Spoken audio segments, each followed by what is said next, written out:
มาบัดนี้ตกถึงยามฤดูแล้งสะแปงบ้านทางบ้านพี่ก่อไฟสีลมพัดตองเสียงกองสนั่นหู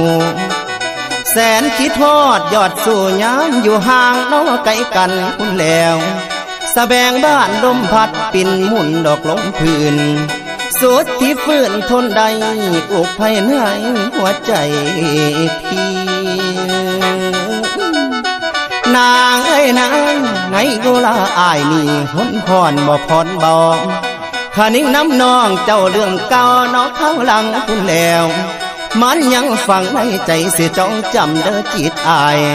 คำที่สายเคยเว้าไว้น้ำสาวเบิดทุกสิ่งคำ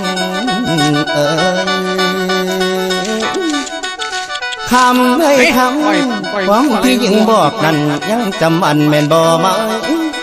น้องว่าน้องฮัก